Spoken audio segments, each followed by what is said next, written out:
Today, I'll show you how to add any text to a surface using SolidWorks. So you can create your personal objects with any style, any font. It doesn't matter if you have a flat or curved surface. So first thing we have to do is go to this website. It's called Google Fonts. In here, you can find plenty of different fonts. You can choose between different languages, different feelings, like in this case, we're looking for a calm font. Look how many. Or if you want to go to a futuristic one, or stiff, happy, you've got a lot of different choices here. Even childlike, if you wanna design something for your child. Or you can filter also for appearance, like this techno style. There are really plenty of different fonts that you can pick. For example, in this case, if you select Roboto, next step is go to Canva and type Roboto.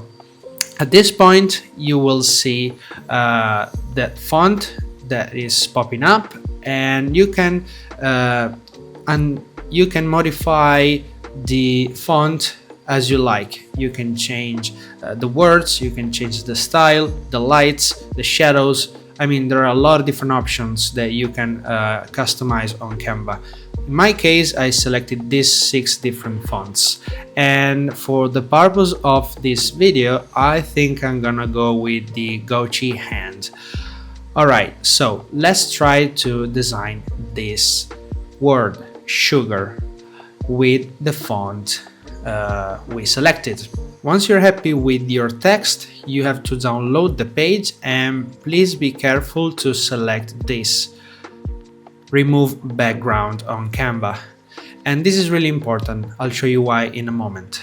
Next, you go into SolidWorks. In this case, I've created a simple cylinder, and I also created a sketch with a rectangular shape that is gonna tell me how much space I have around this cylinder to write my text. In this case, 254 millimeters, and that's the space I can use. So look for insert image, this one. Now you'll see a window that pops up, and you can select your image. In our case, the word sugar. So as you can see, there is a black thing.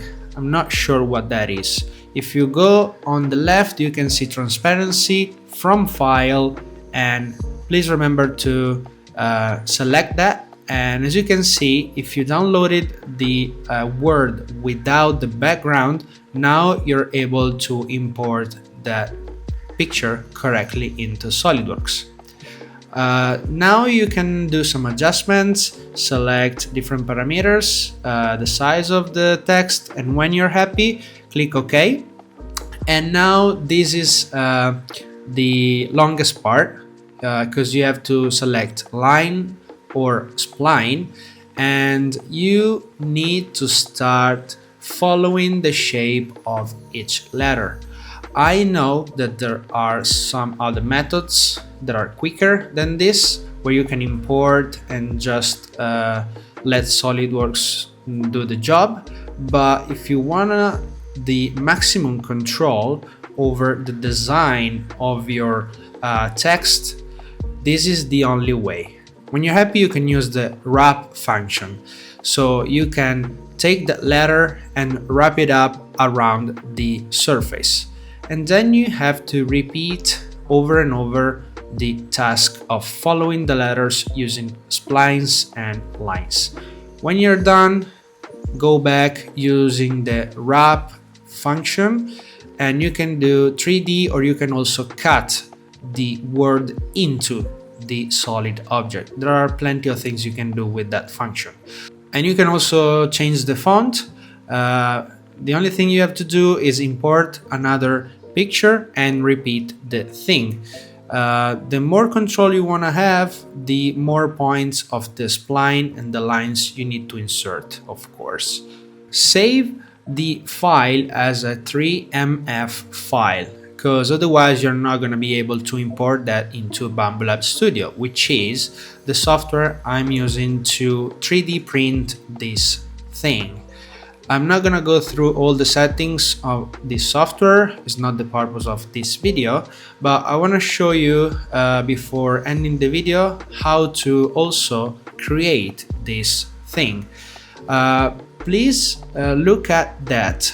If you design something that looked smooth into SolidWorks, it doesn't mean it's gonna be smooth also in the 3D printer. As you can see, the letters have some type of visible layers, and that's not like a good thing to print, but for the purpose of the video, I'm gonna do it anyway. But remember, even if you see something that is smooth on SolidWorks, it doesn't mean it's gonna be as smooth as in the 3D printer.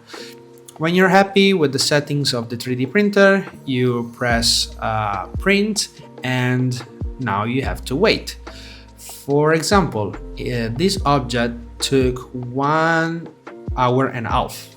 I know it's a simple thing to print, but still it takes a bit of time. When it's done, you have to do some kind of quality check.